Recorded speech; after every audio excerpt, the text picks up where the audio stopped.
प्रभु कौन कहते तुम्हें नैवेद्य आनिबा समय आगे तुम भाई सहित मिलित हुओ आग आग एटा आग काम आमर परिवार सत्कर्म प्रथम कथा यही वर्ष आम जो सत्कार्य करूँ बोली प्रभु आमको रचना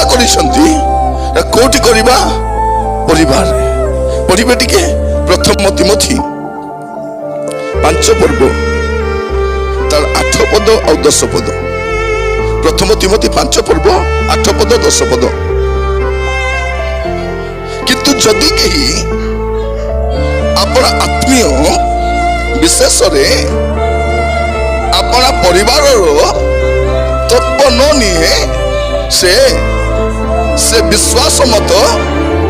अस्वीकार करियछि और से अविश्वासी ठारू अधम अटे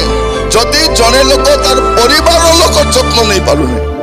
आप देखिए डिसेम्बर मास अनेक लोक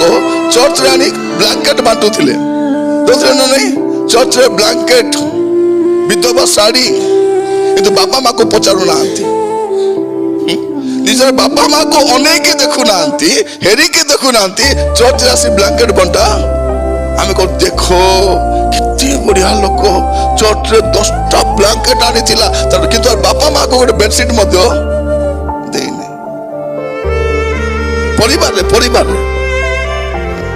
परिवार आरंभ करवा अछि जदि आपण परिवार तत्व नौ नाहंती तो आमर सत्कर्मटा कोठु आरंभ हवा दरकार परिवार 10 पदटी पढ़ी दियंतो आउ जे एक स्वामीर स्त्री सत्कर्म परिवार कौन हवा दरकार बस तो परिवार सत्कर्म रहिबा दरकार आमर निजर परिवार से भाई हुंतु बा भौणी हुंतु आमर परिवार आरंभ करबा अछि मु प्रभु को केते प्रेम करूछि मोर बापा माँ को प्रेम करने द्वारा ही जना पड़े मोर प्रतिवासी को ईश्वर को जदि प्रेम करुछ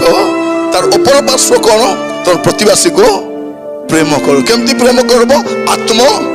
तुल्य निज को जेमिति प्रेम करुछंती सेमिति प्रेम एटा प्रथम विषय।